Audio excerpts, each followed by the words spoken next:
Así que como esa manera de estudio bíblico, lo que vamos a presentar, a diferencia del sermón expositivo que demos el día domingo, pero vamos todas estas semanas, o todos estos días, vamos a estar siendo muy temáticos en el tema de la eclesiología, así que no vamos a estar tomando un texto y extendiéndolo y exprimiéndolo, sino que vamos a usar ciertos textos para respaldar algunos puntos que estemos hablando. ¿Listo? Entonces vamos a ser temáticos en esta escuela bíblica.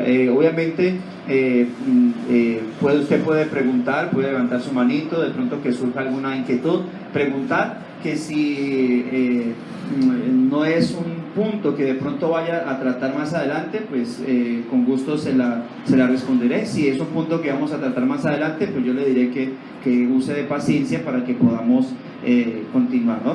De todas maneras, pienso yo que la eclesiología no es un asunto de profundidad doctrinal donde, no entiendo las terminologías. Creo que la eclesiología es algo muy fácil de entender, muy fácil de comprender. Ya de pronto nos va a golpear de seguro en el tema del orgullo, en el tema de las relaciones humanas. En eso sí yo creo que siempre la eclesiología va a golpear un poco, ¿no? El sometimiento a las autoridades, aunque el punto aquí no será sometimiento a las autoridades, sino la unidad de la iglesia como cuerpo de Cristo. Ese va a ser nuestro énfasis, y de ahí algunos puntos que surjan de más, pues se tocarán, ¿no? Ahora vamos a 1 Corintios capítulo 12, primera carta a los Corintios capítulo 12. Vamos a leer los versículos 12 al 27. Vamos a leer los versículos 12 al 27. Repito, no voy a usar el texto para exponerlo o darlo de manera expositiva, más sí vamos a hacer un comentario acerca de este punto en particular, o de este texto en particular, ¿no? Primera a los Corintios, capítulo 12, verso 12 al 27. ¿Esta agüita es para yo tomarlo? Sí, para tumbar el vaso.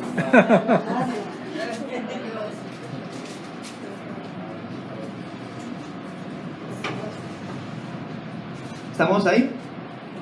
Primera a los Corintios, capítulo 12, verso 12 al 27. Dice la escritura, dice: porque así como el cuerpo es uno y tiene muchos miembros, pero todos los miembros del cuerpo, siendo muchos, son un solo cuerpo, ¿qué dice?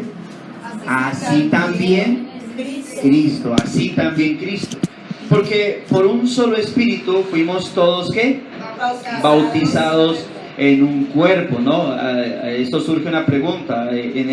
Cuando estaba en el pentecostalismo, la pregunta era: ¿y usted ya ha sido bautizado por el Espíritu Santo?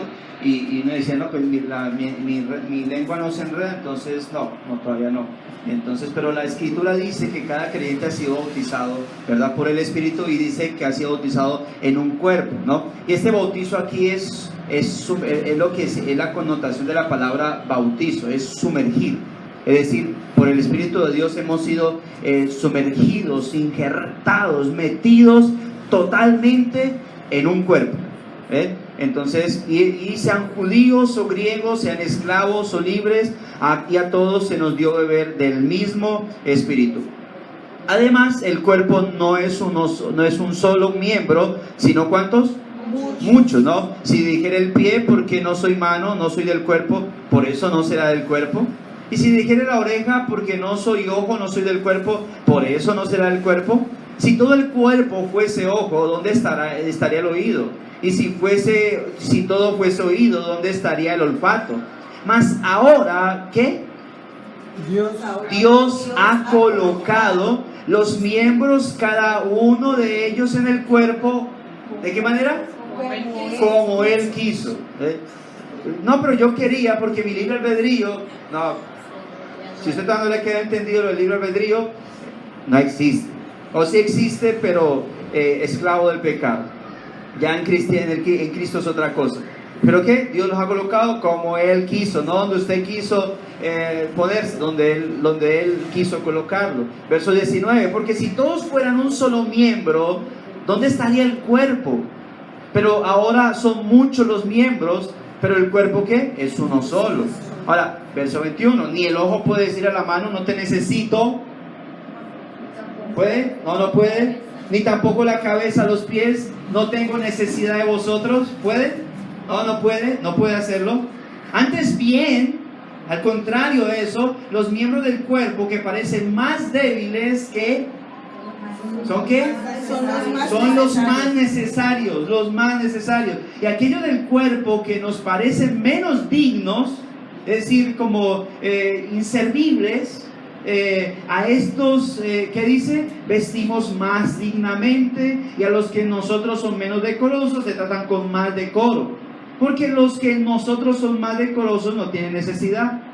Pero Dios ordenó el cuerpo, dando más abundante honor al que le faltaba. ¿Y para qué hizo eso Pablo? Ya le digo, para que no haya, ¿qué cosa?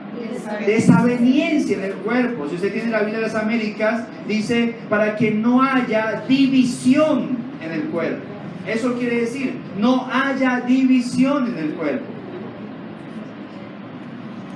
Sino que ¿qué? Los miembros. Algunos, ¿verdad? Los que quieren, digo, todos se preocupen. Ahora la palabra preocupe ahí más exactamente es para que todos tengan cuidado los unos por los otros.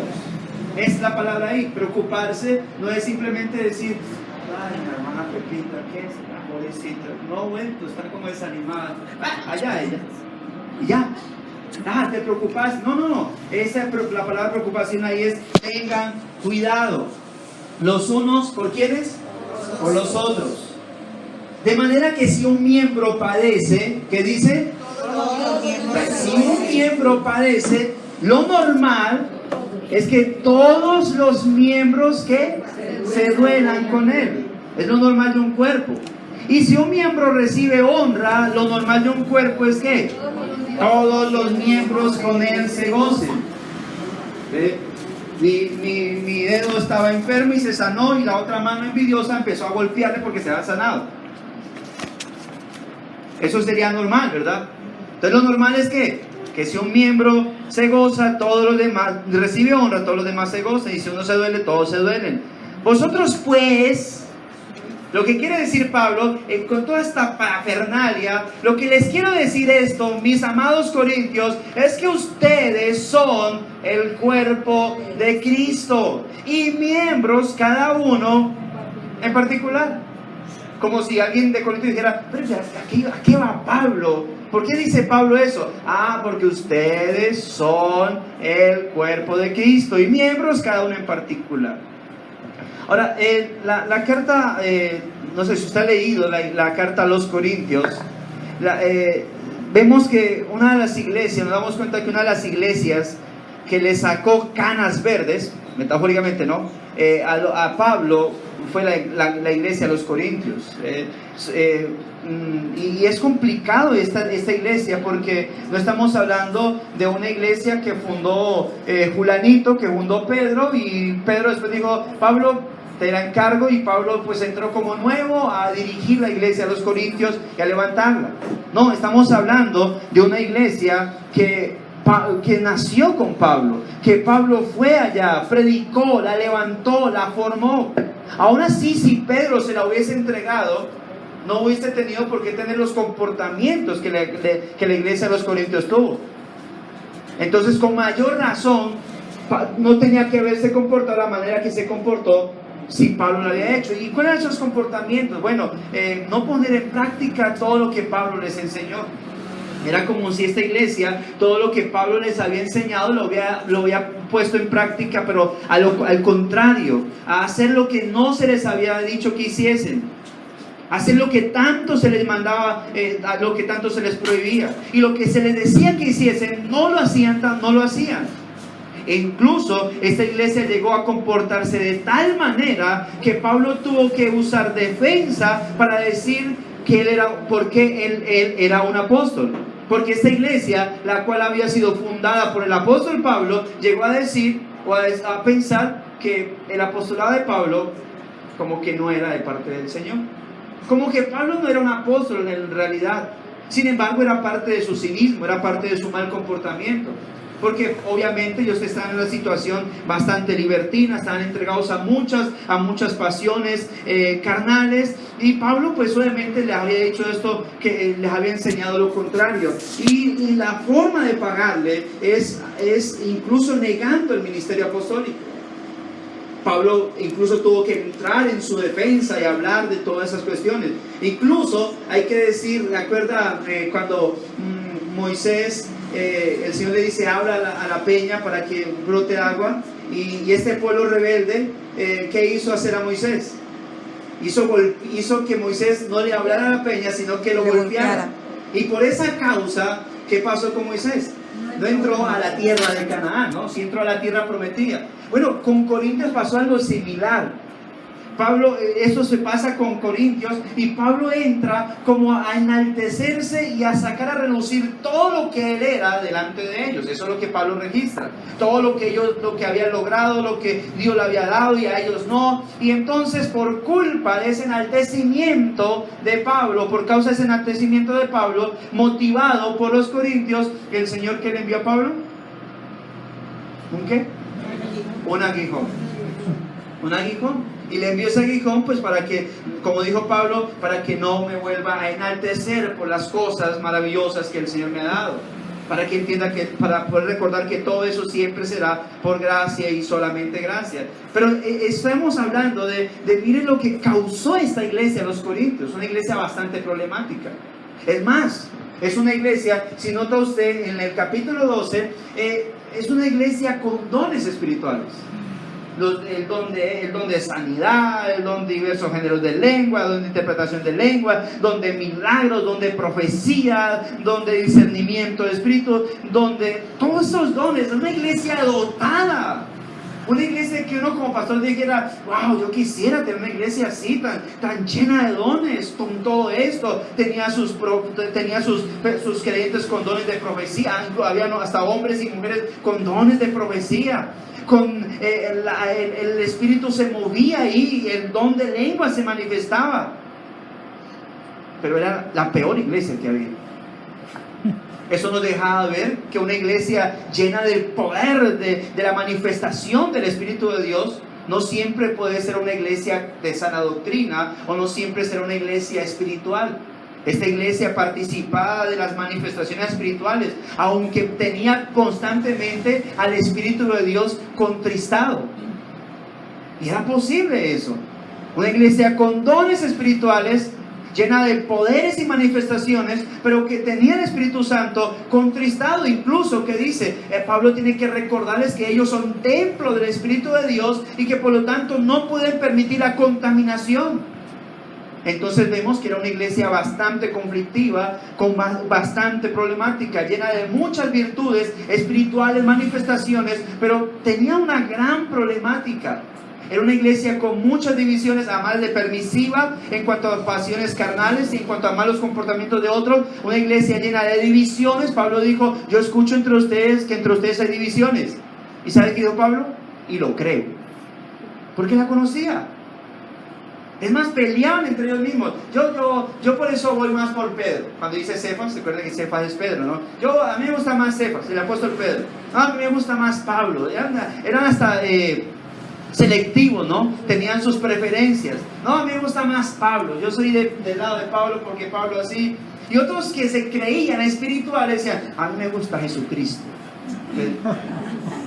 Ellos se creían, pero igual lo hacían con la intención de aplastar a los demás. Ellos en carnalidad querían criticar o tratar a los otros en carnalidad. Y había esa problemática, y Pablo tenía que entrar a trabajar todos esos problemas. Una iglesia llena de muchas cosas. Se creía que era una iglesia bastante grande, bastante reconocida, grande, numerosa, tenía poderes, tenía manifestaciones espirituales, pero carecía de unidad. Y la razón por la cual carecía de unidad es la razón por la cual Pablo o conocemos lo que es el capítulo 13 de el amor. ¿Ve? que lastimosamente, bueno, a veces lo utilizamos solamente para hablar en los matrimonios, pero creo que el amor, el capítulo 13 es un capítulo que debe resurgir para hablar acerca de la necesidad de la unidad del cuerpo de Cristo, porque la razón por la cual Pablo plantea lo que conocemos hoy en día como el capítulo 13 es para decirles a ellos, el amor es esto, y esto es precisamente lo que ustedes no están viviendo. El amor, que es esto, aquello, es precisamente lo que no hay en ustedes. Tienen dones espirituales, hay manifestaciones espirituales, pero no hay nada de amor. Por eso Pablo decía, yo puedo hablar lenguas, incluso angélicas. No es que se podía, Pablo decía, pudiese hablar, imagínense que yo hablase, y no tengo amor, de nada sirve, soy metal que resuena como, ¿se me fue? Címbalo que retiñe. Es decir, fastidioso a los oídos. Yo incluso puedo conocer todos los misterios. No es que se pueda, es que pudiese incluso, pero no tengo amor, de nada sirve. Yo pudiese entregar mis bienes y aún mi propio cuerpo para ser sacrificado por ustedes, pero si no tengo amor, de nada sirve. La iglesia de los Corintios mantenía jactándose de esto, del tiempo, del número de creyentes, de los dones espirituales que había, pero no podía jactarse del amor divino, del amor cristiano, porque no lo había en ella. Tenía una gran problemática. Y esto es lo que nos encontramos, y permítanme decirle que obviamente si la carta a los Corintios, primera y segunda, está ahí, es porque realmente la necesitamos. Realmente, porque no la situación con la iglesia de los Corintios no es la única situación que ha existido en toda la historia de la iglesia del Nuevo Pacto. Constantemente tenemos iglesias tipo Corintios en nuestros tiempos. Algunos trabajando en pos de ello, otras iglesias cuyos pastores incluso ni les interesa. Pero es la razón por la cual creo que la unidad de la iglesia debe proclamarse, la unidad. Por eso, mire a cuál iglesia en particular es que Pablo entra a hablarle de la analogía o la metáfora del cuerpo de Cristo. Y empieza a explicarles, mire, el cuerpo se maneja así, así, así, de esta manera, de esta otra, aquí, de esta manera, por aquí, por acá. Conclusión, ustedes son el cuerpo de Cristo y son miembros cada uno en particular. ¿Cómo se están comportando? Ay, precisamente, luego que les dejan claro el que ellos son cuerpo de Cristo, como que les quiere dar a entender que ellos precisamente, siendo cuerpo de Cristo, no se están comportando como cuerpo. Mantienen divididos. Y entonces luego que culmina esa analogía del cuerpo, ¿cuál capítulo entra? El capítulo 13. Precisamente el capítulo de ¿qué? Del amor. ¿Qué dije ahorita? Que la razón por la cual la iglesia de Corintios carecía de unidad eclesiástica era ¿por qué? Porque carecía de ¿qué? Del amor verdadero. Ahora, cuando uno estudia 1 Corintios capítulo 13, permítanme decirle que uno es bastante confrontado. No se salte, primero los Corintios capítulo 3, decir, este es el capítulo de los esposos. Paso al capítulo 14. No es el capítulo de los esposos. Es el capítulo de los creyentes inmaduros, de los creyentes que no tienen amor y que no están dando el amor debido a la iglesia de Cristo. Usted obviamente debe leer ese capítulo. Y ese capítulo debe preguntárselo, ¿no? ¿Será que yo ahora sí puedo aplicarlo de manera descontextualizada? Obviamente, creo que se puede aplicarlo a su posición como esposo o como esposa. Pero el capítulo dentro del contexto es para preguntárselo de esta manera. ¿Yo tengo esta clase de amor por mis hermanos? Nos repasémoslo. Capítulo 13. Para colocar un ejemplo. Pablo entra, si yo hablase lenguas humanas y angélicas. Este texto, ahí entre paréntesis, lo utilizan mucho cuando dicen, yo hablo en lenguas. Y uno dice, pero yo te escucho y te escucho un enradijo. Entonces, ¿qué idioma es ese? No, este no es idioma humano, este es angelical. Dios me dio lenguas angelicales. Por eso digo la. Ojo, me imagino todos los ángeles diciendo la a la vez. Sería una locura, no sé cómo se interpretaría eso. Pero Pablo no quiere decir que él habla lenguas angélicas, es lo que quiere irse a un extremo, ¿no? Si yo hablase, De seguro hay un idioma angelical, pero Pablo no dice que lo esté hablando. Es decir, lo hablase llevando las cosas a un extremo para compararlas con la carencia del amor. Si yo hablase lenguas, cierro paréntesis, si yo hablase lenguas humanas y angélicas y no tengo amor, ¿qué dice? Vengo a ser como metal que resuena o címbalo que retiñe. Ponga aquí en todo el culto a la hermana, ¿quién era que entra allá? Mary. Y con 2 ollas a golpear mientras estamos predicando. Y de seguro vamos a tener que luchar con la hermana para empezar a amarla nuevamente. ¿Cierto? Porque será fastidioso su sonido. Asimismo, es la persona que incluso puede llegar a hablar lenguas angélicas si hablase y no tiene amor. Si tuviese profecía y entendiese, dice Pablo, todos los misterios y toda ciencia, y si tuviese toda la fe de tal manera que trasladase los montes y no tengo amor, nada soy. Si repartiese todos mis bienes para dar de comer a los pobres, y si entregase mi cuerpo para ser quemado y no tengo amor, de nada me sirve. ¿Por qué? Porque es que el amor, ¿cómo es? Es sufrido, es benigno, no tiene envidia, no es jactancioso, no se envanece, es decir, no es creído, no es soberbio, no hace nada indebido, no busca lo suyo, no se irrita, es decir, soporta, no guarda rencor. Me perdí. Ok, verso 6. No se goza de la injusticia, se goza de la verdad. Todo lo sufre, todo lo cree, todo lo espera, todo lo soporta. Él nunca deja de ser. Al contrario, las profecías se acabarán, cesarán las lenguas, la ciencia se acabará. ¿Qué es lo que está diciendo Pablo? ¿De qué les sirve a ustedes todo ese poco de dones espirituales si no tienen amor? Eso al final llegará un momento donde se va a acabar. Pero el amor se mantendrá, estará ahí siempre. Así que, ¿qué nos encontramos? Una iglesia con serios problemas. Tenían predicadores, Pedro, apóstol Pedro, Apolos, un hombre elocuente, se dice que era uno de los, en aquel entonces no era apóstol, pero era uno de los predicadores con mejor, era agradable escucharlo. Y estaba ahí en Corintios. Tenían a Pablo, que era que nos había instituido como iglesia. Pero ¿de quién servía tanto conocimiento que podía llegar de una de otra parte si carecían de unidad debido a que carecían de un amor divino? Creo que nosotros debemos preguntarnos o llevar a hacernos la pregunta de si nosotros carecemos de esa unidad. Y cuando digo nosotros es cada uno, ¿no? Porque no es cuestión de llegar al punto de decir, bueno, yo voy a ver la iglesia. A Mauricio le falta unidad. La hermana Cleofe también. ¿Cuál otra hermana aquí? ¿No es Cleofe? La hermana Gertrudes. ¿Cuál hermana Gertrudes? Tampoco, no vino. La hermana Gertrudes, esas hermanas. Bueno, por lo menos Mauricio sí existe, ¿no? Y sus hermanos sí. Pastor, usted tiene razón, aquí hay un poco de falta de amor.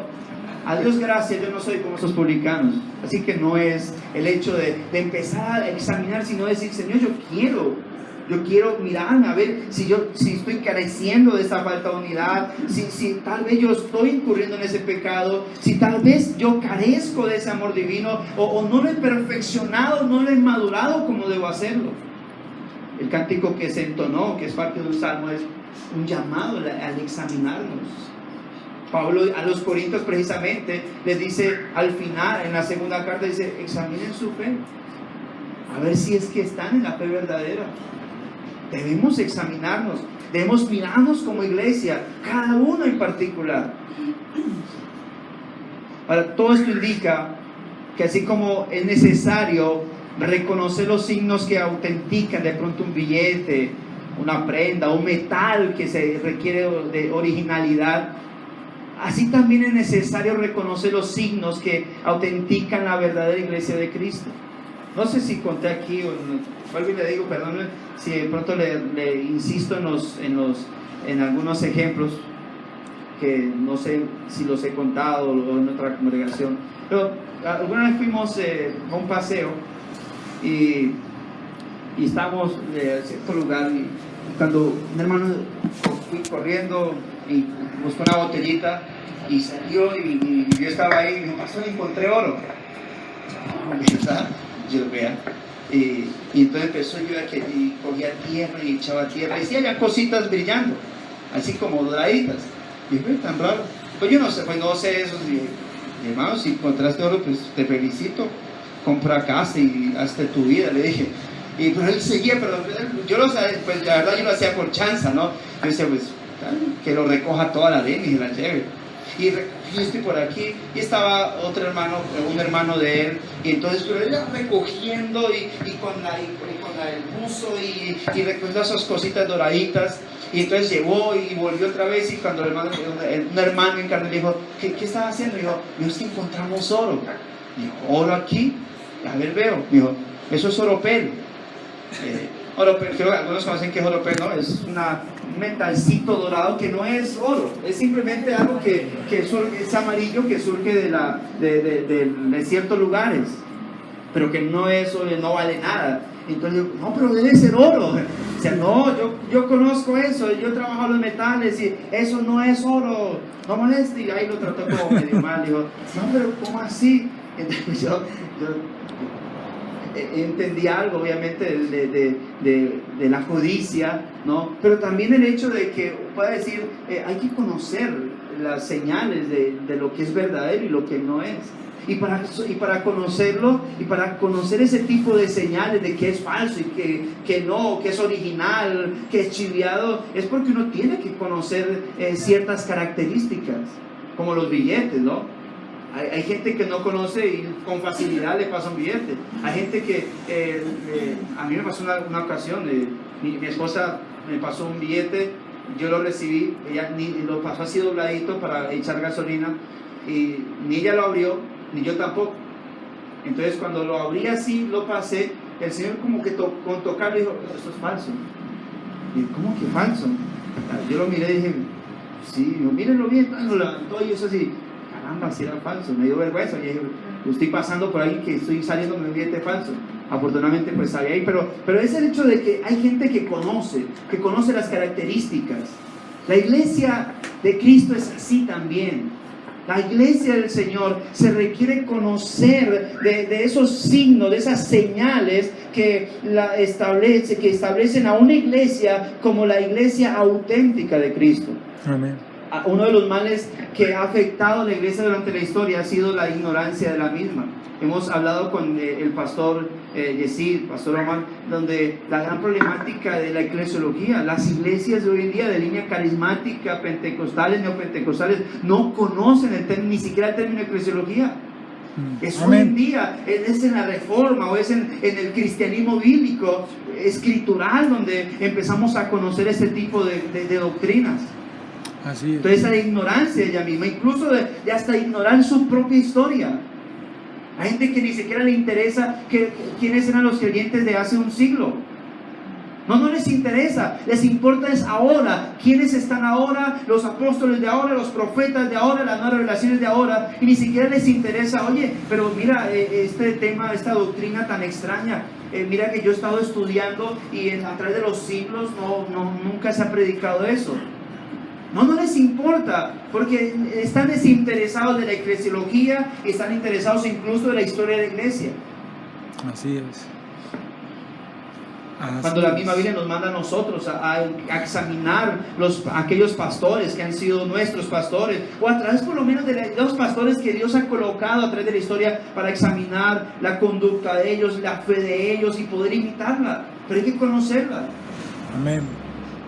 Muchos de estos predicadores, pero a la gente no le interesa la historia de la iglesia, no le interesa la doctrina de la iglesia. Entonces la ignorancia de sí misma hace que muchas congregaciones que se creen que son iglesia de Cristo porque tienen tendencias religioso-cristianas, porque en sus cultos entonan cánticos. Esas son canciones cristianas. Entonces es una iglesia. Mire, están orando. Es una iglesia. Ven, yo vi que están leyendo la Biblia. Es una iglesia. Se reúnen para realizar actividades litúrgicas con algún nivel de organización, sumándole a ello que tienen en la fachada del lugar de sus reuniones un letrero con el que se denominan Iglesia Cristiana Evangélica o de Cristo. Incluso algunas de estas congregaciones, hay que decir, tienen una organización litúrgica y eclesiástica deslumbrante. Yo conozco iglesias llamadas iglesias evangélicas que en realidad su doctrina uno dice no es una iglesia evangélica, pero tiene una organización interna que uno dice wow, admirable. Debiésemos tener ese estilo de organización, pero el hecho de que tengan ese tipo de organizaciones, o esa organización interna que deslumbre, su liturgia maravillosa, sus templos, wow, excelentes, hermosísimos, llena de impresionantes formalidades, pueden tener todo eso, pero hay un problema, y es que no pasan solamente de ahí, siguen ahí, no pasan de ser una simple organización religiosa, no más. Así es. Porque las señales, los signos que deben fluir o que deben mostrarse como iglesia de Cristo a la luz de la palabra, no lo tienen, carecen de ello. Ahora, con esto no quiero decir que la organización eclesiástica no sea necesaria. Claro, se necesita tener una organización interna dentro de la iglesia. Pero ese no es el aspecto esencial. Es necesario, es bueno, hay que ser organizados como iglesia del Señor, pero eso no es lo esencial. Repito, no es para dejar de lado la organización interna de las iglesias. Lo que quiero dejar es que no es lo esencial, que se puede ser muy organizado internamente y no ser una iglesia de Cristo. Se puede tener el mejor de los letreros y no ser una iglesia de Cristo. En la iglesia de Cristo hay asuntos mucho más importantes que la organización y la formalidad. Por eso en las Escrituras nos encontramos varias figuras que describen las características de lo que es una iglesia verdadera o de lo que es la iglesia de Cristo. Y las verdades envueltas en esas figuras constituyen los signos de una auténtica iglesia del Señor Jesucristo. Y donde quiera que se encuentre la iglesia de Cristo presente, tales verdades que surjan de esas figuras bíblicas con respecto a la iglesia deben ser halladas. De lo contrario, tales iglesias no pueden ser consideradas como iglesias de Cristo. Aunque suene muy extremo, aunque suene muy legalista, que creo que no es legalista, es simplemente el ser bíblico. Nosotros a veces queremos ser condescendientes. Creo que yo les conté en alguna ocasión que yo estaba iniciando la reforma, ya veníamos aprendiendo muchas cosas y yo quería, y se escuchaban los rumores, es que la iglesia, el pastor David cree que son los únicos que se van a salvar. Es que ellos lo que dicen es que todas las iglesias, la él solamente la verdadera. Y nunca obviamente de mi boca me salió ese tipo de palabras, solo que hablaba en contra de los comportamientos eclesiásticos que no eran bíblicos. Y entonces en esa labor, creo que les dije, hicimos un culto unido con las iglesias del Espinal. Y hagamos un culto unido, lo hacemos. Y yo le dije a los hermanos, pues para que ellos, y los hermanos decían, ay, tan chévere, sí, pues porque la gente, pues porque los hermanos eran los que me traían esos tipos de comentarios. Yo, bueno, hagamos el culto unido con la iglesia fulanita de tal, con el pastor tal, y entonces demostrémosles que sí queremos unidad, solo que queremos hablar de la Escritura. Incluso me dijeron, ¿qué quiere participar? Yo dije, no, participen ustedes, nos hacemos acá, escuchamos todo esto. Oiga, la alabanza, o lo que se llamaba alabanza, no era alabanza, era una guachafita, la cosa más impresionante. Paseate Nazareno, pásate. Y así por el estilo, ¿verdad? Los hermanos empezaron a mirar como... Y canciones así, y íbamos a una similar, remolineando, la gente saltando, el que tocaba el piano decía, ¡dale, sabor!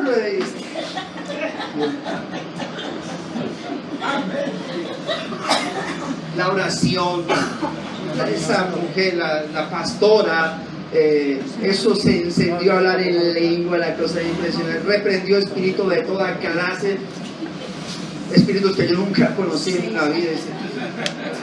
Y los hermanos oraban y me miraban. Quería irme. Ya aguantemos. De pronto la prédica, conocía al pastor, nunca la escuchaba, pero creo que yo había hablado con él y me parecía central. Yo decía, de pronto la prédica nos salva. Ay, pero cuando subió a predicar, empezó, y bueno, Señor, que sea contextualizado por lo menos, que el texto sea así, bíblicamente expuesto. Empezó el hermano, pueden tomar asiento. Hermano, quiero compartirles un testimonio. Y no, y contarle que no se basa en el testimonio. Hace tantos días, tantas noches, tuve un sueño. Empezó a contar el sueño. Me demoró como 5 o 10 minuticos contando el sueño detalle por detalle. Y su sermón fue basado en el sueño. Cada punto, cada cosa, cada verdad que quería decir, cada aplicación que quería intentar exponer, era arrancada de lo que él veía en el sueño. Que vi y tenían un niño ahí, y yo vi al niño bajar, y yo no sé qué, y se metía, y él se me mostraba que era esto, que era aquello, y que mucha gente, que por aquí, que por acá. Y dice, no puede ser que haya perdido mi vida del Señor hoy. Y finalmente, bueno, duró unos 30, 40 minutos hablando de su sueño, y después vamos a orar, porque yo creo que oremos con base en lo que el Señor me mostró en ese sueño.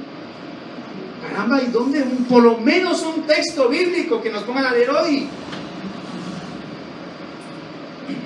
Entonces no es que uno quiera creerse de más, no es que uno quiera decir, no, es que la verdad sí somos la única iglesia. No lejos esté de nosotros, pero sí podemos decir, no somos la única iglesia que se va a salvar, pero sí somos una iglesia que queremos someternos a lo que la palabra dice con respecto a lo que somos como iglesia. Y estamos preocupados, afanados, queremos ser solícitos en mostrar las señales bíblicas de una iglesia. Porque no queremos ser como el Señor incluso habló de una de las como 2 o 3 iglesias donde decían, hacía referencia a estos lugares de reuniones de los judíos llamados sinagogas de Satanás. Que para los judíos eran reuniones, eran como sus reuniones teocéntricas, pero eran en realidad sinagogas de Satanás. En muchas congregaciones de esa manera. Cristo no es proclamado, la supremacía de la palabra no está en estos lugares, no hay una contextualización como ya lo hemos enseñado, y entonces se empieza a perder de esa manera las marcas de la iglesia verdadera. Y si se empiezan a perder marcas tras marcas tras marcas, ya se pierde toda la esencia de lo que es la iglesia de Cristo. Por eso, donde quiera que se encuentre una iglesia llamada Iglesia de Cristo, iglesia cristiana, debe tener esas verdades que la identifican y que la autentican como iglesia de Cristo. Si no, no es. Aunque suene muy duro, aunque suene muy extremista, aunque suene muy legalista, no lo es. Sería legalismo si no estuviese esa señal en la Escritura. No estamos diciendo, es que las iglesias reales tienen que ser así, derechito, y que al final, que la parte de atrás se extienda. Si no, eso sería legalismo, porque eso no existe en la Escritura, en mi posición, pero estamos hablando de señales dentro de ella. Así que en nuestro tema estudiaremos una de esas figuras que contienen ciertos signos en particular. En la Biblia hay muchas figuras con respecto al tema de la iglesia como cuerpo, ¿no? Así que vamos a estar estudiando esta figura en particular, la iglesia como cuerpo de Cristo. La iglesia como cuerpo de Cristo. Ahora, leamos los textos para reforzar este texto que estuvimos hablando de 1 Corintios capítulo 12, para mostrar que no es el único lugar para decir, no, es que a ellos les habló así porque era la iglesia problemática. No, también en otros textos. Vamos a leer 2 en particular para reforzar este de 1 Corintios 12. Efesios capítulo 5, verso 23 y Colosenses 1, 18.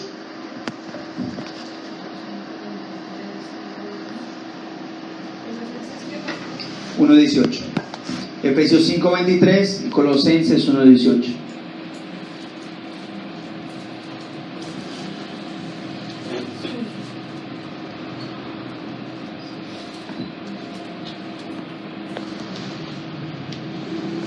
Leímos en 1 Corintios 12, 27, el texto final, verso final, cuando Pablo le dice, vosotros pues sois el cuerpo de Cristo y miembros cada uno en particular. ¿Qué dice Efesios 5, 23? Alguien que quiera leerlo durísimo. Porque el marido es cabeza de la mujer, así como Cristo es cabeza de la iglesia, la cual es su cuerpo y él es su Salvador. Así es, gracias hermana. Ahí que vemos la confirmación, ¿no?, de esto que dice en 1 Corintios 12, 27. Cristo es cabeza ¿de quién? De la iglesia. Esa iglesia es ¿qué? Su cuerpo. Colosenses 1:18. Contextualmente está hablando del Señor Jesucristo. ¿Qué dice? Más duro. Y Él es la cabeza del cuerpo que es la iglesia. Es el principio, el primogénito de entre los muertos, para que todo tenga la preeminencia, la supremacía. ¿Quién es? Cristo es la cabeza del cuerpo. ¿Y ese cuerpo es quién? La iglesia. Ahora, entonces, ¿qué vemos? ¿Cómo describe estas referencias junto con la de 1 Corintios? ¿Cómo describen estas referencias a la iglesia de Cristo? ¿Cómo qué? ¿Cómo la describen? Exactamente, no le dé miedo. Como un cuerpo. Así la describen. Vemos 3 textos. 1 Corintios 12:27, Efesios 5:23, Colosenses 1:18, que describen a la iglesia como un cuerpo. ¿Quién es la cabeza de este cuerpo? Cristo es la cabeza de este cuerpo, ¿verdad? Ahora, obviamente, cuando él habla de cuerpo, ¿a qué se nos viene a nosotros a la cabeza? ¿Qué imagen se nos viene a nosotros? Si es un cuerpo, ¿qué es? Un cuerpo humano, no un cuerpo animal, un cuerpo humano. A eso está haciendo referencia el apóstol Pablo. El cuerpo humano, y cuando uno habla acerca o lee algo del cuerpo humano, creo que hay que decir que se le conoce como el más versátil de todos los cuerpos, o de todos los cuerpos de seres vivos. Es el único hecho para expresar las facultades incluso de un alma creada a la imagen de Dios. Todos animales, incluso plantas, se les considera seres vivos. Pero el cuerpo del ser humano o la vida del ser humano es especial por encima de todos. ¿Por qué? Porque solamente al ser humano se le dio una particularidad, una característica. Es que Él es hecho a la imagen y semejanza de Dios. Los animales no son hechos a la imagen y semejanza de Dios. Las plantas no son hechos a la imagen y semejanza de Dios. Solo el cuerpo, así que es muy especial. Es especial. El cuerpo humano en general es el organismo físico, hay que decirlo así, más perfecto que hay entre las criaturas físicas, por su versatilidad, por su multifuncionalidad, por todo ello. El cuerpo humano, por lo tanto, es el único cuerpo hecho para expresar en miniatura las facultades personales de Dios. Por eso Él fue creado a la imagen y semejanza del Señor. Ahora, ¿cuál es el propósito de esta figura? Aunque creo que la estuvimos resaltando o mencionando en el texto de 1 Corintios 12. ¿Cuál es el objetivo del Señor al mencionar esta figura? Bueno, el apóstol Pablo toma la figura tanto en Corintios, en Éfeso y en Colosas del cuerpo humano para describir a la iglesia de Cristo, y la usa para destacar lo que podemos llamar como el elevado carácter corporativo y orgánico de la iglesia. Repito eso, lo utiliza para destacar el elevado carácter corporativo orgánico de la iglesia. ¿Por qué? Bueno, porque la iglesia de Cristo es el organismo creado para expresar de manera amplia las virtudes o atributos personales y salvíficos de Cristo. ¿Qué hace el ser humano como tal? ¿Qué dijimos? Que el ser humano es hecho a imagen y semejanza de Dios. El ser humano fue creado para representar, para dejar en alto la imagen de Dios, la caída que ha hecho. Que a medida que crece el ser humano, esa imagen de Dios se deteriora más y más. Ahora, el creyente ha sido creado, cuando es regenerado, esa imagen deteriorada de Dios en él, ¿qué empieza a hacer a medida que va avanzando en su vida cristiana? Se va restaurando, se va mejorando. Por eso, cuando la iglesia, al conocerse la iglesia como el cuerpo de Cristo, ¿qué es lo que está diciendo? Que si es el cuerpo de Cristo, entonces la iglesia tiene un objetivo como cuerpo de Cristo. Es representar las facultades, las características, los atributos, las virtudes ¿de quién? Cristo. ¿De qué es su cabeza? De Cristo.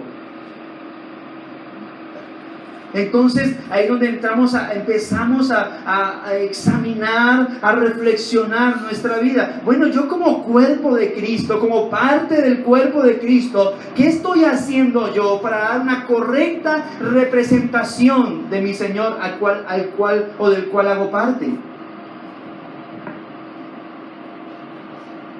¿O habrá alguna enfermedad? ¿Hay alguna problemática en nosotros? ¿Usted no ha escuchado esas enfermedades? No quiero adelantarme, pero esas enfermedades donde el hombre quiere, esta persona se hace daño a sí misma, se hace daño, se golpea. Ella como que tiene ese deseo de, o si no, estirarse contra ciertos lugares, contra las paredes, el mismo castigarse. Y es una mala reacción.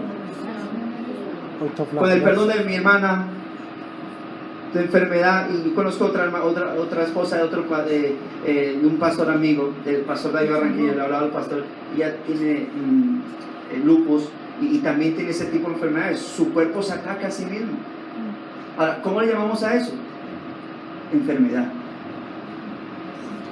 Hermana, perdón, ¿eres contenta con esa enfermedad? ¿Por qué? Porque ¿cómo puede ser que mi cuerpo me ataque a mí mismo? Eso es una enfermedad, no es una virtud, no es un privilegio, es una enfermedad. No puede ser. ¿Por qué me tengo que atacar a mí mismo? Eso es raro, es extraño. ¿Por qué el cuerpo de Cristo se ataca a sí mismo? ¿Por qué se odia el dedo derecho, el índice derecho con el índice de la mano izquierda? ¿Por qué? Eso es raro. ¿Por qué mi mano no quiere mi pie izquierdo? ¿Por qué tiene conflictos? Oigo, amarrarme el zapato que está cubriendo mi pie izquierdo, pero resulta que mi mano dice, no, yo no quiero. A mí me cae mal ese pie. Amárralo tú, mano izquierda, si quieres, pero yo no voy a amarrar ese pie. Yo me la mastico, pero no me la trago. No me mastico ese pie, pero no me lo trago. Aunque la mano no puede masticar. Así que es la problemática. Cuando hay esos problemas, cuando el cuerpo se ataca a sí mismo, hay enfermedad.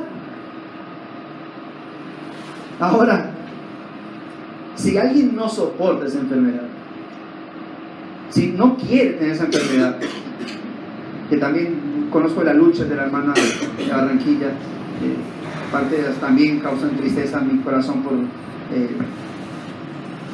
¿Tú crees que el Señor Jesucristo sí va a querer ese tipo de enfermedad en su cuerpo?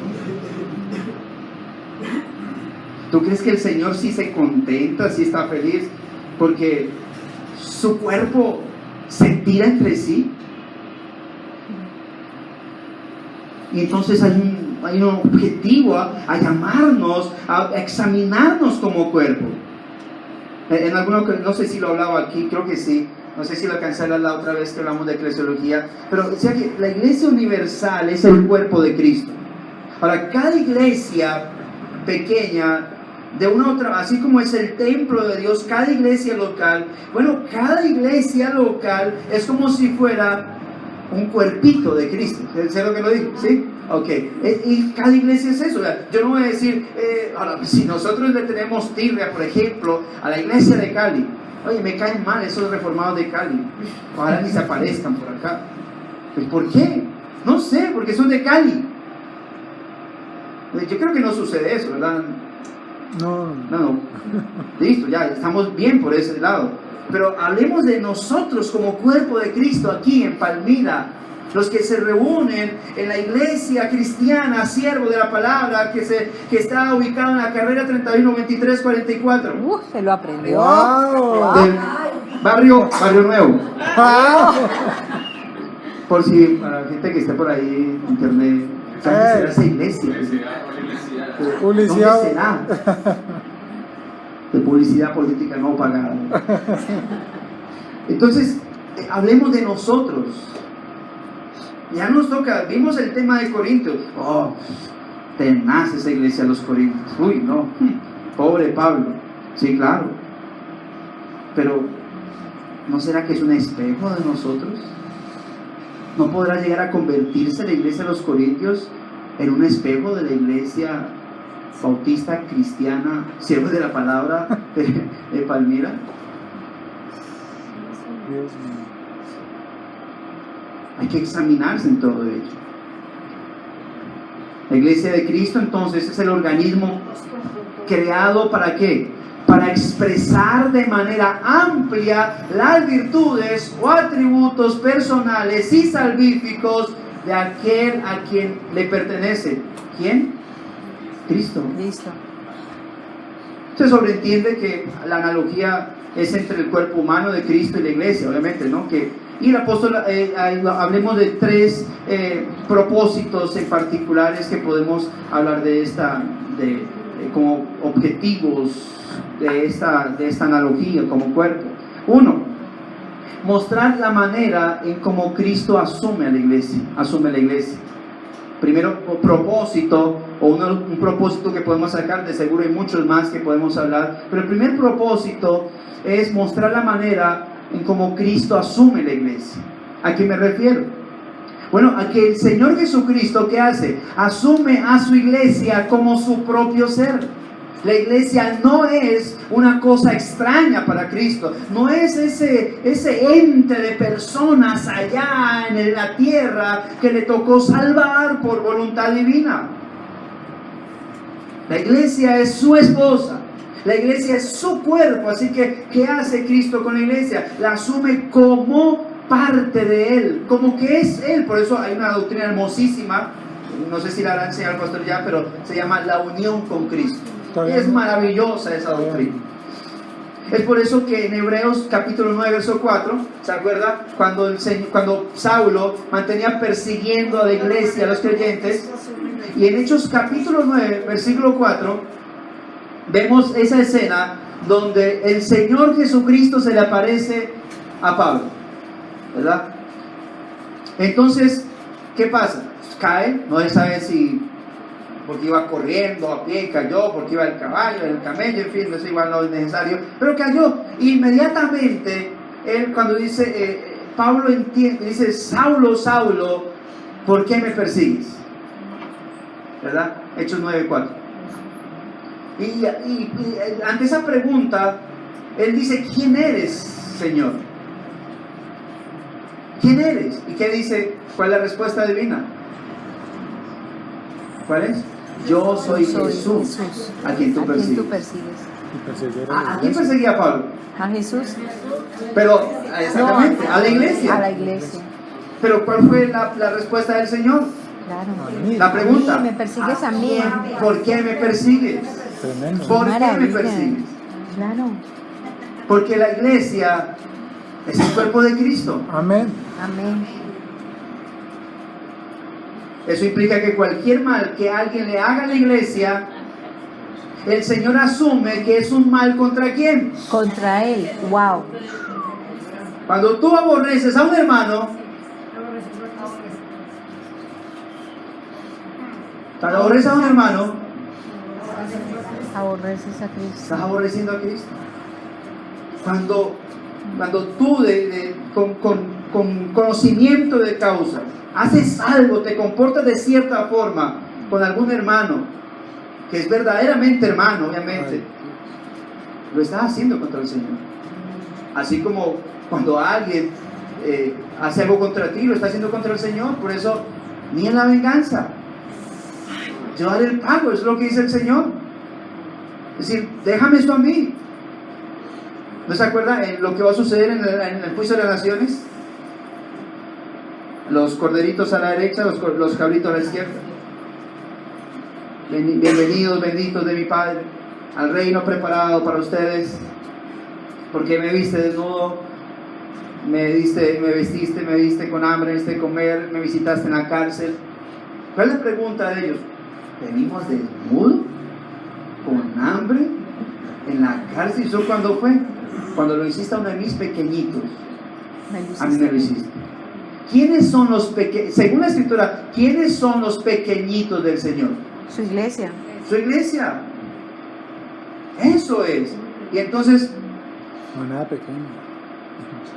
No es cualquier persona, es la iglesia. Y cuando va a los cabritos, los cabros esos, cuando va y ¿qué le dice?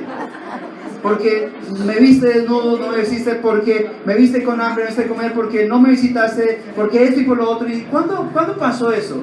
Bueno, porque cuando no lo hiciste con uno de mis pequeñitos, a mí tampoco lo hiciste. Es decir, porque cuando te encargaste de perseguir, asesinar y asediar a mi iglesia, a mí me lo estabas haciendo. Conmigo te estabas metiendo. Por eso te vas para el infierno. Y porque, bueno, contando eso, que si se lo hizo la iglesia fue porque tampoco creía en Cristo. Pero eso es lo que ocurre. ¿Cómo el Señor determina su cuerpo? ¿O por qué? ¿Cuál es el primer objetivo de esa analogía del cuerpo de Cristo? Es Cristo mostrando la manera en cómo asume la iglesia. Esto nos obliga a ser sumamente cuidadosos en cuanto a nuestra relación con su iglesia en general.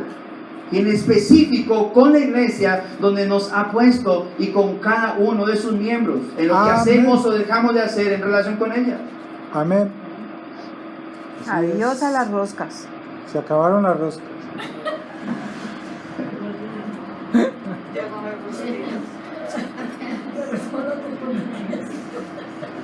Solo las de queso con bocadillo. Ese es el primer objetivo. Mostrar que Cristo asume que su relación personal, la iglesia como parte de Él, como propia de Él. Segundo propósito en esta analogía. Segundo propósito, mostrar que la iglesia de Cristo es un organismo vivo. Mostrar que la iglesia de Cristo es un organismo vivo. La descripción de la iglesia como el cuerpo de Cristo tiene como propósito enseñarnos que la iglesia es más que una institución y más que una organización religiosa. La iglesia de Cristo es un organismo viviente. Ahora, el mundo, obviamente, en el tema de las personalidades jurídicas, todas esas cuestiones ahorita por los asuntos de leyes y todas esas parafernalias que hay. Pero que una iglesia verdadera no tenga una personería especial jurídica no significa de que todavía le falta como iglesia. Cuando tenga la personería ya será una iglesia verdadera. No, porque ellos lo hacen porque tratan a la iglesia como un organismo religioso, una organización religiosa. Pero la iglesia es un organismo viviente, donde cualquier lugar, por eso el término de iglesias de garaje es un término despectivo. Ahora es cierto que hay algunas iglesias que no son iglesias y gente que abre iglesias que sin ninguna preparación. Hoy en día, como manejamos el tema de las revelaciones y Dios me mostró que soy pastor, bueno, hoy en día ya no les muestra que son pastores, no les muestra que es profeta y apóstol, y Dios me dice que tenga que abrir iglesia. Entonces, y son neófitos, son totalmente alejados del conocimiento bíblico. Ya uno entiende que esas iglesias no solamente no son iglesias, no se les determina como iglesias de garaje, sino como iglesias falsas. Pero hay una iglesia pequeña, sin ninguna fuerte economía, sin algún local pues excelente y majestuoso, sino que les tocó reunirse en la sala de una casa o efectivamente en el garaje de algún hogar. Iglesia de garaje puede ser, pero si tiene todos los signos de la iglesia de Cristo, de garaje y todo, es una iglesia verdadera. Amén. Comparada ante algunas iglesias falsas que tienen templos y son megas en todo su sentido, pero son falsas. Recuerda que las iglesias se iniciaron ¿dónde? En las casas, no en los templos. Ya fue después de Constantino, siglo IV, año 300 y algo, que las iglesias empezaron a pasar a templos. Que hay que decir que mucha de la contaminación de la iglesia cristiana tuvo que ver con esas mezclas extrañas que empezaron a permitir. Pero es asunto histórico. Ese es nuestro tema. Esta figura entonces, la iglesia como cuerpo, es empleada por el Espíritu de Cristo para destacar la tenacidad del vínculo entre sus miembros. La Biblia hace referencia, más adelante hablaremos de ese texto, de cómo hay un vínculo perfecto que une a todos, y es el vínculo de... ¿Cuál es el vínculo perfecto que une a la iglesia? El vínculo del amor. Y el término cuerpo implica eso. En alguna ocasión dice que iba un pastor manejando un carro, iba por la noche, estaba lloviendo, cuando un momento a otro apareció un hombre en una bicicleta, un momento a otro, y ¡pah!, lo atropelló. Él dijo: ay, Dios mío, maté a un hombre, Señor, y ahora, y se levantó y paró el carro, y cuando vio al hombre atirado así, y la pierna allá, una pierna allá, él dijo: ay, le partí la pierna. Digo: Señor, ¿qué hago? ¿Qué hago? Digo: ¿cómo está? Digo: bien, bien. Digo: ay, perdone, no lo vi. Digo: ¿cómo está su piel? Digo: bien, bien, bien. Pásemela, que es una prótesis, pásemela.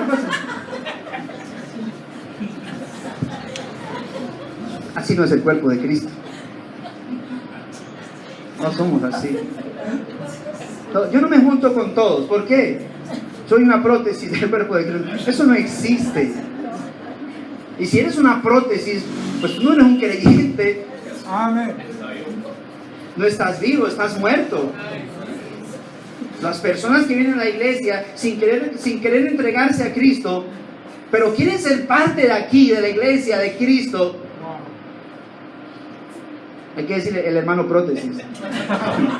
No le digas así, ni siquiera son hermanos hasta que no demuestren su fe verdadera. Pero la posición cuerpo, ¿qué implica? Es el vínculo que existe, es decir, que todos somos de todos. En la iglesia de Cristo, cada uno de sus miembros está poderosa y vitalmente vinculado con los demás miembros. En la iglesia de Cristo, cada uno de sus miembros se pertenece uno al otro y, como dice la Escritura, se necesitan el uno al otro. ¿De acuerdo a lo que leímos? Versículo 21. ¿Qué no le puede decir el ojo a la mano? Versículo 21. No te necesito. ¿Le puede decir el ojo a la mano? No te necesito. No puede. ¿Le puede decir la cabeza a los pies? No tengo necesidad de ustedes. ¿Le puede decir? ¿Le puedes decir a tu hermano? No te necesito. ¿Necesitas a tu hermano? A mí no me gusta eso, porque eso lo hace sentir uno como carismático, pentecostal. Pero dígale al que está a su lado: hermano, te necesito. Y dígale al que está atrás, el que está adelante, todo que lo diga a ex.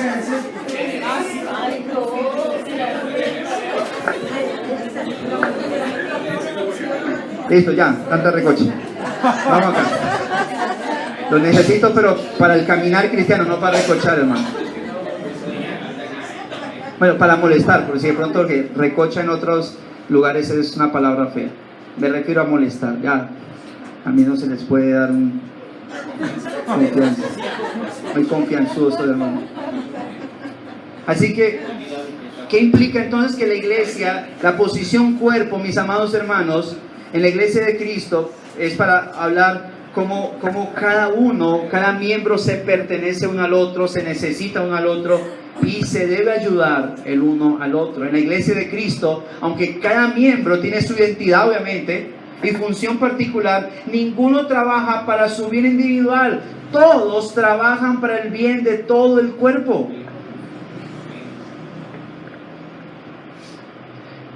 Ustedes los dedos, pero según entiendo lo que he leído, si usted no tiene los dedos gordos de sus pies, usted pierde equilibrio. Sí, no puede estar de pie. No puede estar de pie. Y uno dice: es que es el que más se le encarna ahí. Se encarna y se encarna la uña. Arránquelo, porque no me sirve.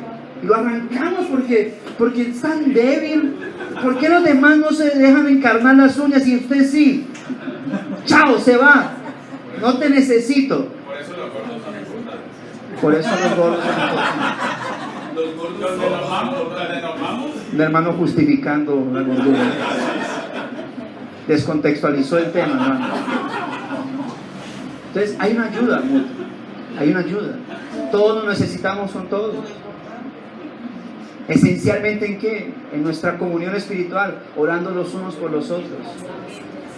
Usted tiene, no lo va a preguntar, pero usted tiene en alguna agenda el nombre de cada uno de sus hermanos para hablar por cada uno de ellos.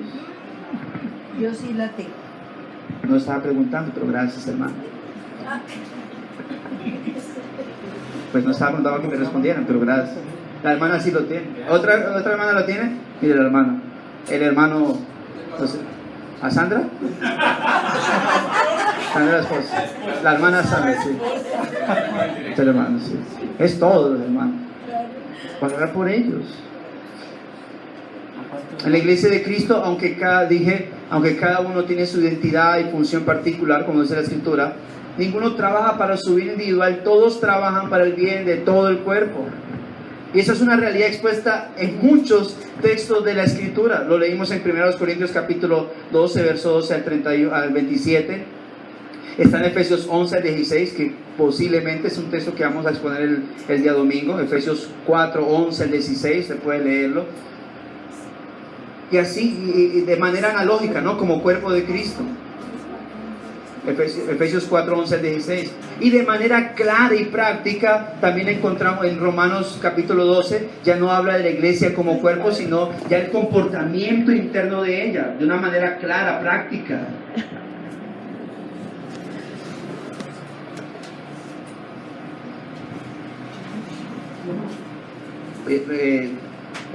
Por ejemplo, Efesios capítulo 1, 2 y 3 son doctrinales. Efesios capítulo 4, 5 y 6 son prácticos. Y esa práctica es lo que es la iglesia de Cristo, lo que debemos ser nosotros. Romanos 12, también un texto que por ahí estaremos tocando y estudiando algunos puntos, hace referencia a la iglesia como su práctica. Romanos capítulo 1 hasta el 11, doctrina, teología pura de la salvación. Del capítulo 12 en adelante, práctica de la iglesia. Y se establece el comportamiento de la iglesia como cuerpo de Cristo. Colosenses también nos habla. Ahora, observemos algunos detalles, algunos pequeñitos detalles en el texto que citamos de 1 Corintios, pero solamente el verso 12 y 13. Leamos nuevamente en el texto, nuestro texto inicial, el versículo 12 y 13 de 1 Corintios 12.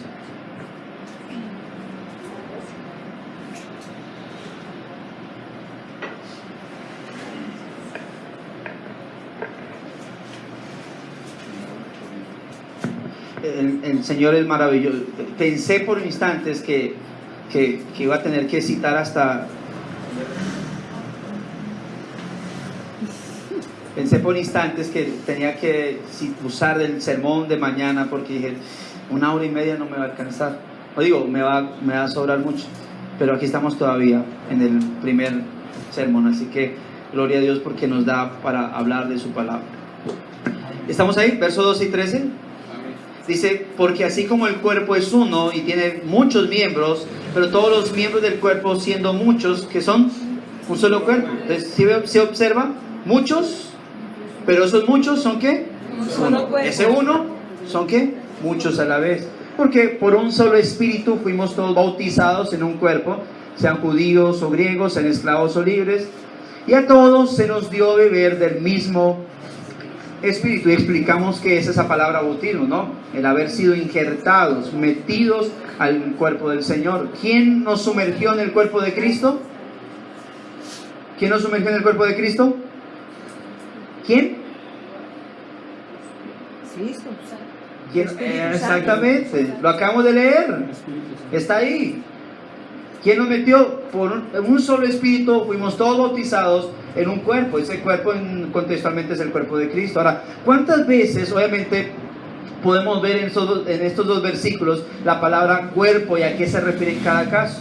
Y si usted observa, podemos hablar de 3-4 veces, 3 veces haciendo referencia al cuerpo humano y una vez haciendo referencia a la iglesia como parte de la conclusión. Así como el cuerpo es uno, hablando del cuerpo humano, pero todos los miembros del cuerpo humano, siendo muchos son un solo cuerpo, pero y ahí esas 3 veces son el cuerpo humano, haciendo la analogía, y se hace una aplicación a esa analogía en el versículo 13, porque por un solo espíritu fuimos todos bautizados en un cuerpo, y ese cuerpo es el cuerpo de ¿quién? Del Señor Jesucristo. haciendo referencia a lo que somos como iglesia. El Espíritu Santo es el que nos convence de pecado, de justicia y de juicio, es el que regenera nuestra vida y regenerándonos aplica todos los beneficios de la cruz del Calvario en nuestra vida, y de esa manera podemos estar aptos para ser parte ahora del cuerpo de Cristo, para ser unos con nuestro Señor Jesucristo, Ahora, toda la analogía tiene como objetivo describir la función orgánica de la iglesia de Cristo.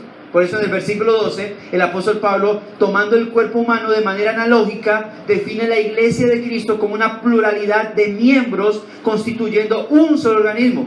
Hay muchos, pero siguen siendo uno solo. Por eso si yo hago algo malo, ¿está afectando qué? A todo el cuerpo. Ahora, cuando estoy haciendo referencia al tema de relación, ¿no? Porque me digo, ay, que pequé yo y entonces contaminé a todos los hermanos. No se aplica eso en el antiguo pacto, en el nuevo pacto. Pero obviamente, sí puede afectar en el hecho de que, por ejemplo, si tú eres parte de acá de la iglesia y estás pecando y eres libre, pero llevas una vida oculta, y hay gente que te conoce, finalmente pues ese testimonio afecta a la congregación. En ese sentido, no en el sentido de que tu pecado va a obstaculizar o va a impedir el crecimiento espiritual de la iglesia, pero sí mancha a la congregación. Por eso entra el tema de la disciplina eclesiástica después, ¿no? Entonces el versículo define a la iglesia de Cristo como una pluralidad de miembros constituyendo un solo organismo. Una pluralidad y unidad orgánica es lo que vemos ahí. Muchos, pero somos uno solo. Y el apóstol termina el versículo identificando a la iglesia con Cristo mismo. Así como pasa con el cuerpo, así mismo en la iglesia, y esa iglesia es el cuerpo de Cristo. Hace esto para mostrar la estrecha relación que hay entre Cristo y su iglesia. Es decir, Cristo y la iglesia son uno solo, el cuerpo de Cristo. Y en el versículo 13 presenta la naturaleza y carácter orgánico de la iglesia de Cristo, mencionando el acto de la injerción y el agente que la efectúa. ¿Quién es? ¿Quién injerta a cada persona en el cuerpo de Cristo? El Espíritu Santo. Él es el que hace, lleva a cabo esa unión de cada persona nacida de nuevo al cuerpo de Cristo. Recuerde que cada persona que nace de nuevo ¿por quién? Por el Espíritu de Dios. Eso fue lo que Cristo le dijo a Nicodemo. La persona, para poder nacer de nuevo, debe nacer por el Espíritu de Dios. Si no es por Él, no habrá nuevo nacimiento. Y no solamente Él nos convence el pecado, nos hace nacer de nuevo, nos aplica todas las cosas, todo lo que Cristo hizo en la cruz del Calvario, logró en la cruz del Calvario, sino que también Él mismo es el que nos une a Cristo para que ahora seamos parte del cuerpo de Él, junto con toda la iglesia de Él.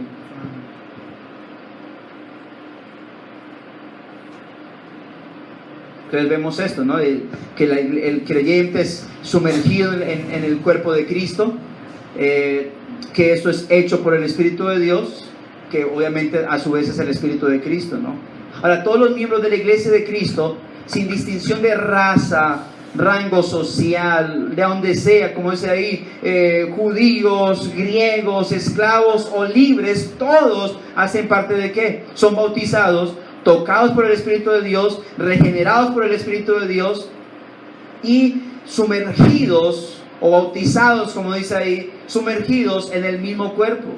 La iglesia por un único Espíritu, el Espíritu de Dios, y todas esas personas que son parte del cuerpo de Cristo, al haber sido injertadas por Él, también indica esto, un sello, una realidad de que todos entonces, cada creyente tiene al Espíritu de Dios en él. O lo que dice Pablo, Él no solamente nos ha injertado en el cuerpo de Cristo, sino que por el hecho de haber sido injertados en el cuerpo de Cristo, entonces cada persona que es un nuevo creyente injertado en el cuerpo de Cristo tiene dentro de sí ¿a quién? Al Espíritu de Dios.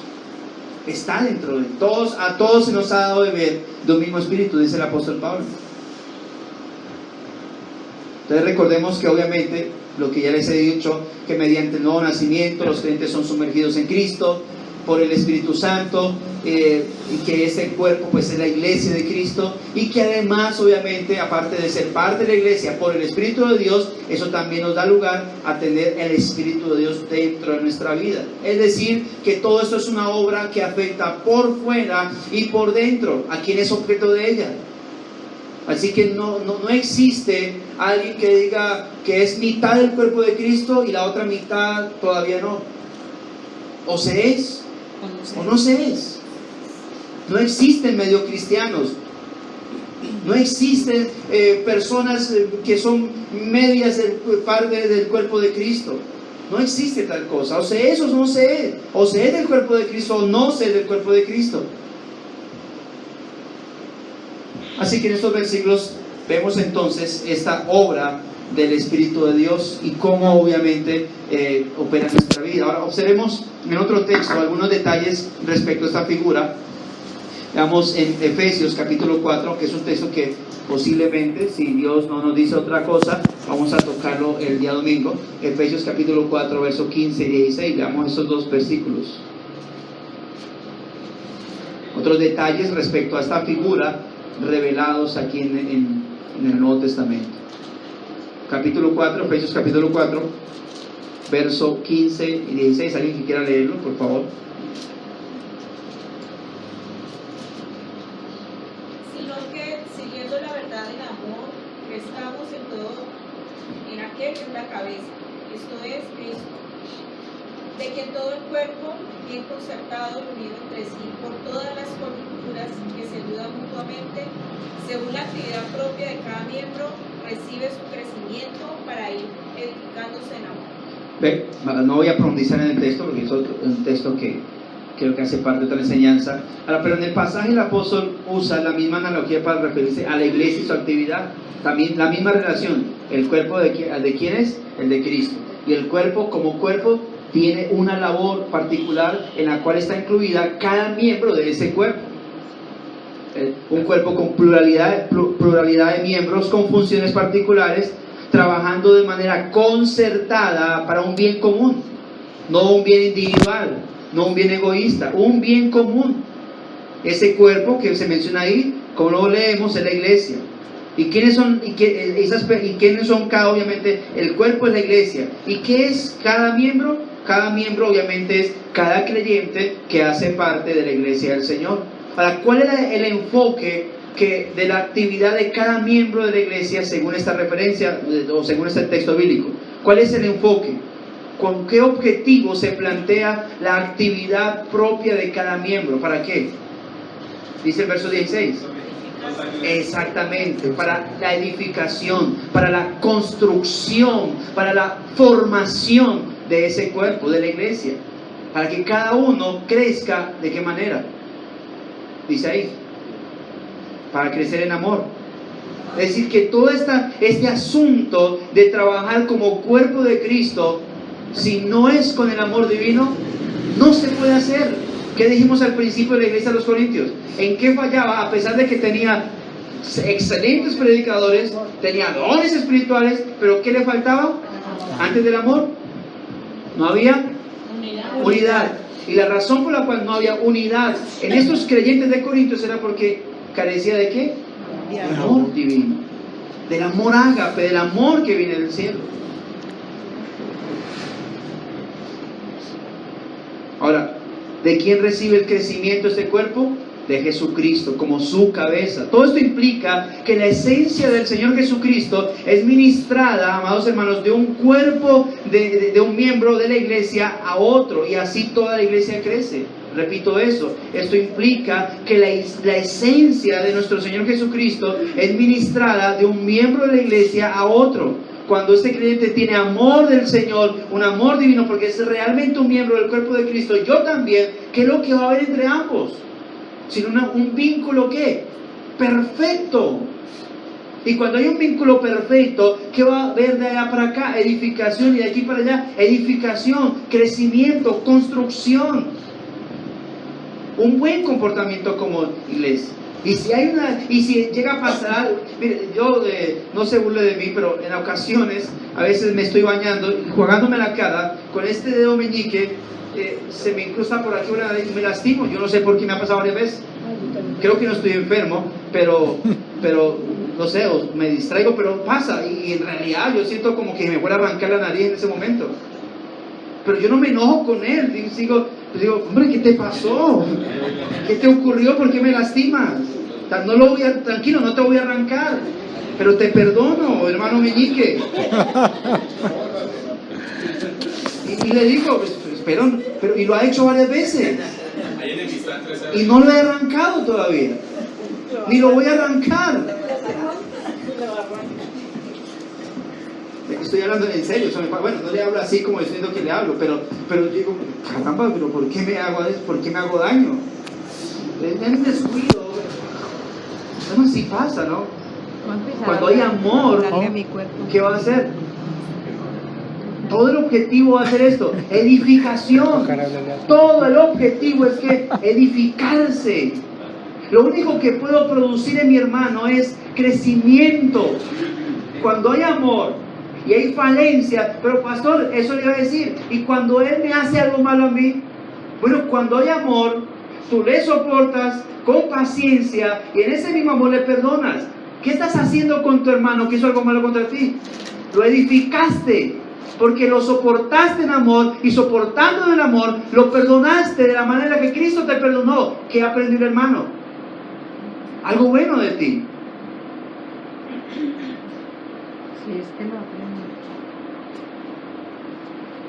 Tercer objetivo.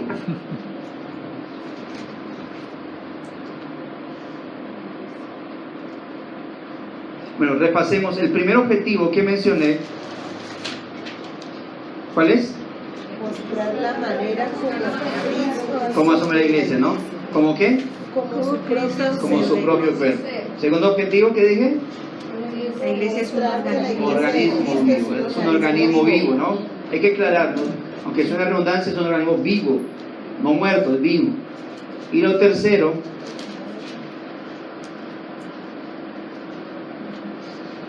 mostrar la esencia del vínculo de los miembros de la iglesia de Cristo. La esencia del vínculo de los miembros de la iglesia de Cristo.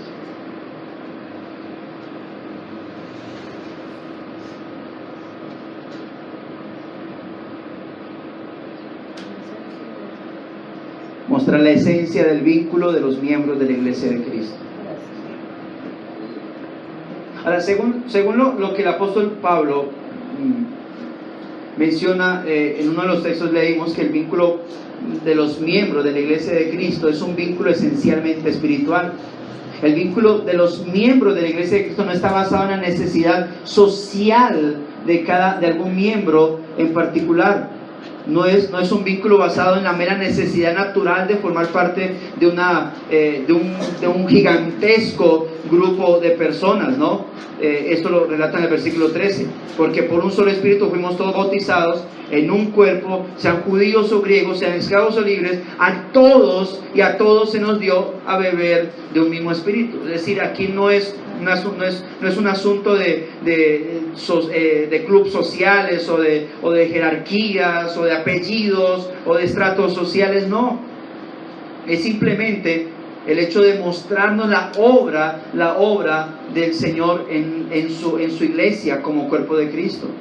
No es un vínculo basado en la mera necesidad natural de formar parte de una aglomeración de personas en la que cual más procura exhibir sus tendencias religiosas o sus dones artísticos o intelectuales o su clase social, como pasa hoy en día en iglesias que no son iglesias cristianas sino clubes sociales.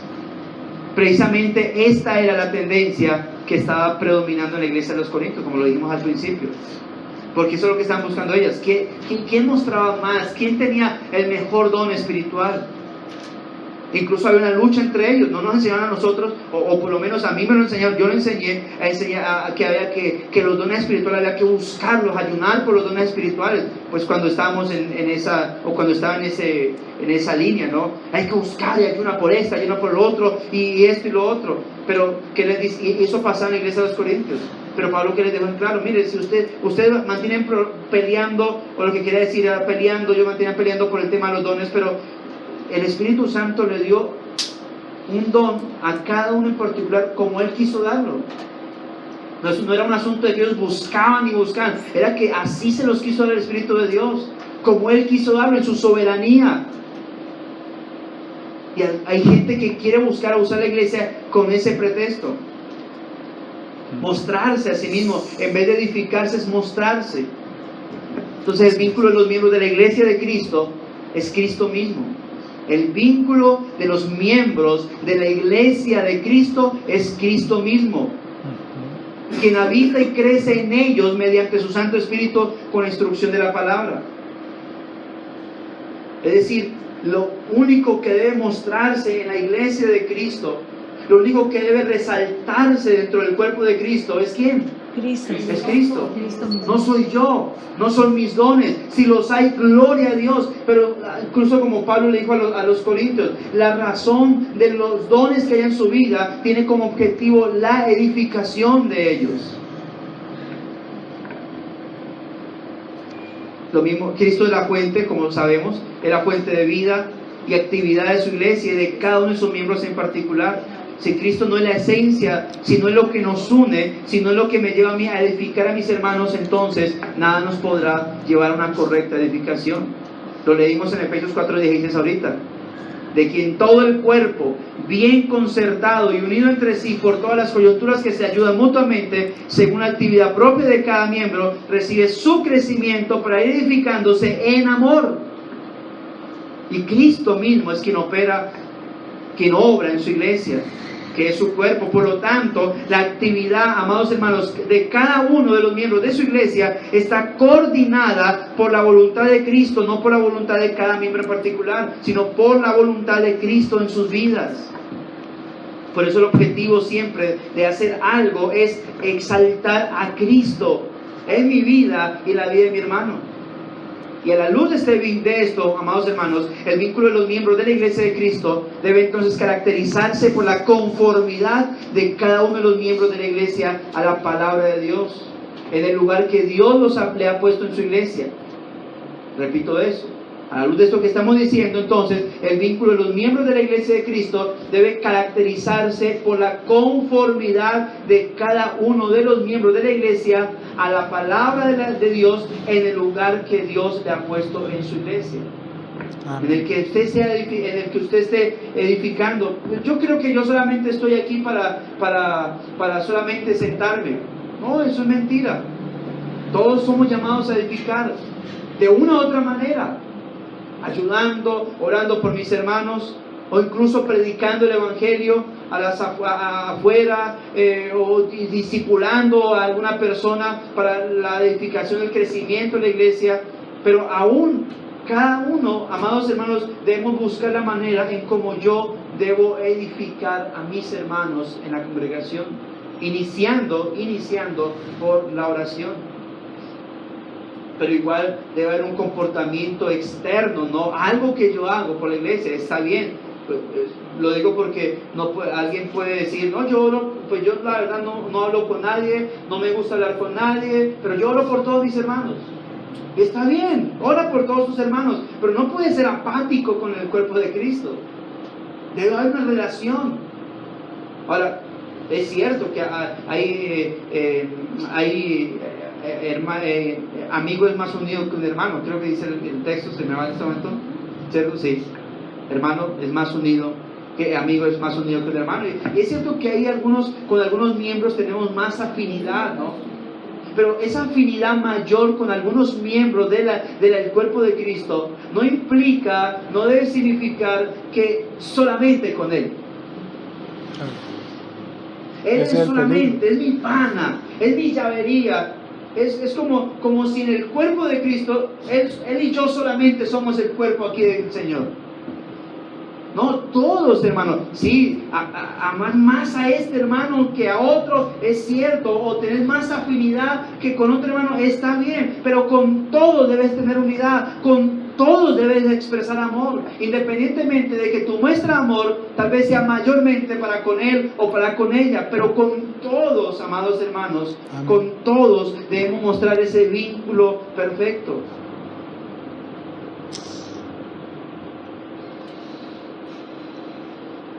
Así es. Cada miembro también debe caracterizarse a sí mismo entonces por la conformidad con los dones que Dios le ha dotado y con las funciones particulares que el Señor le ha delegado.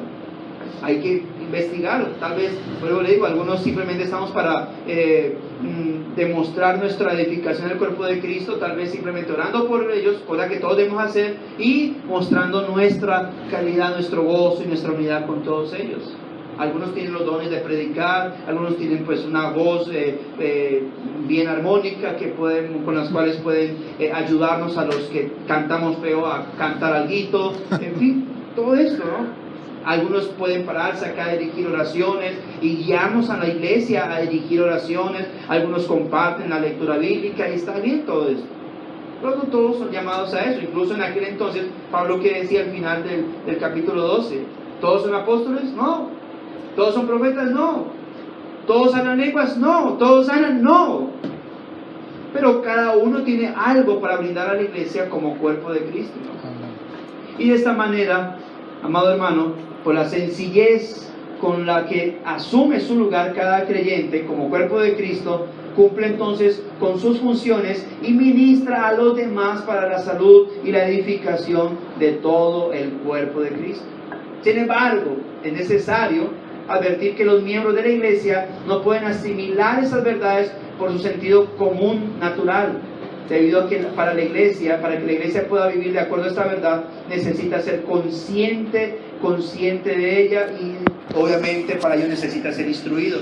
La iglesia no va a comprender estas realidades si no se le instruye en la eclesiología, si no se le instruye, por ejemplo, en el conocimiento de qué es ella como cuerpo de Cristo. Hay gente, uno puede decir, bueno, esto es tan obvio en la Escritura, pero para otros debe ser muy extraño. Hay gente que dice, somos el cuerpo de Cristo.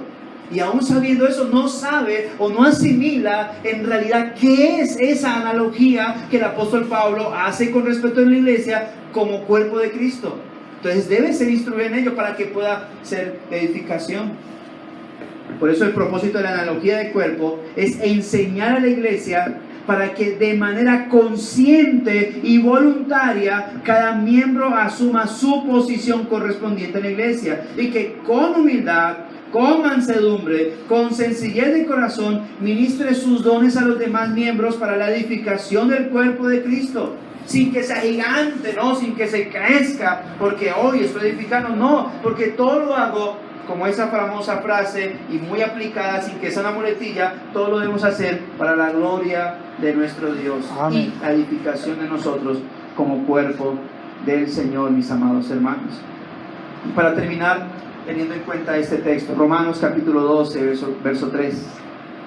Romanos capítulo 12, verso 3. En este trabajar suyo como cuerpo de Cristo, en esta labor que usted tiene como cuerpo de Cristo, debe tener en cuenta esto.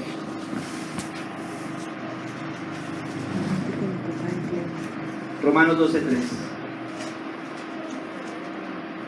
Digo pues, ¿estamos todos ahí? Digo pues, por la gracia que me es dada, a cada cual que está entre vosotros, que no tenga más alto concepto de sí que el que debe tener, sino que piense de sí con cordura, conforme a la medida de fe que Dios le repartió a cada uno. Algo similar Pablo dijo a los filipenses. Ninguno estime a los demás, ninguno se ponga con los demás como superior a ellos, sino que al contrario, cada uno estimar a los demás como superior a sí mismo, entendiendo que estoy para el servicio, la edificación del cuerpo de Cristo.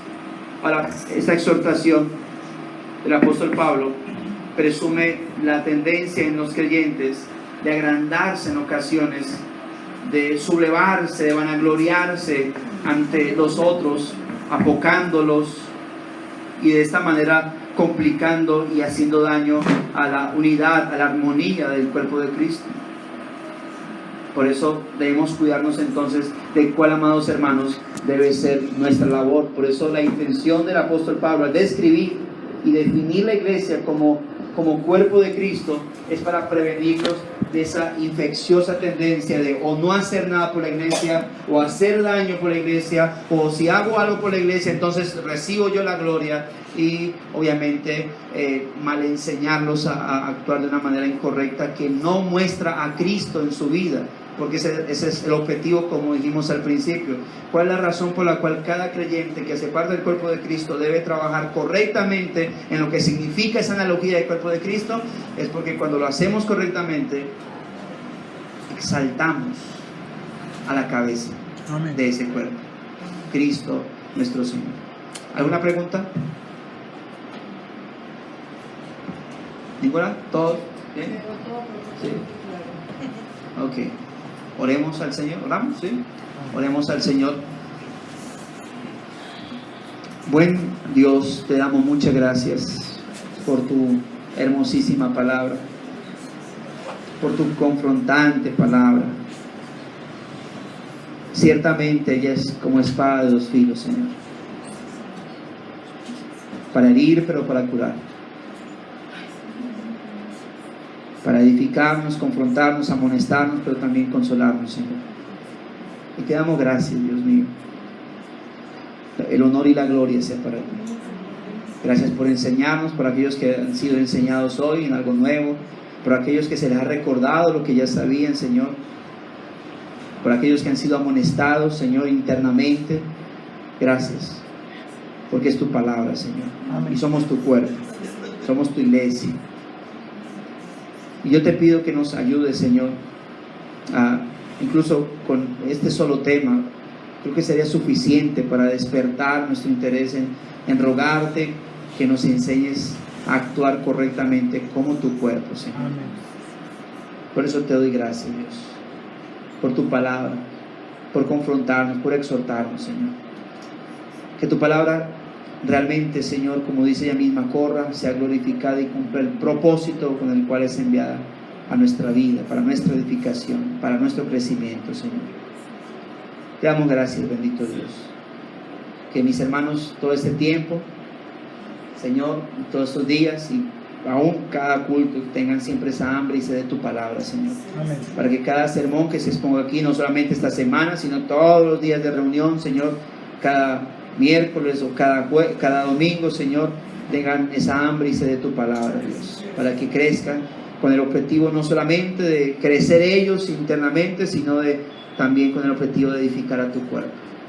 Gracias te damos, Señor. Te pido que lleves en paz y en bendición a mis hermanos hasta sus hogares, donde vayan a ir, que los guardes, que los protejas, Señor, y que finalmente les permita llegar a sus casas sanos y salvos para compartir en familia, Señor. Gracias te damos por Jesucristo, nuestro Señor, nuestro Salvador. Amén. Amén. Hermanos, Dios me los continúe bendiciendo.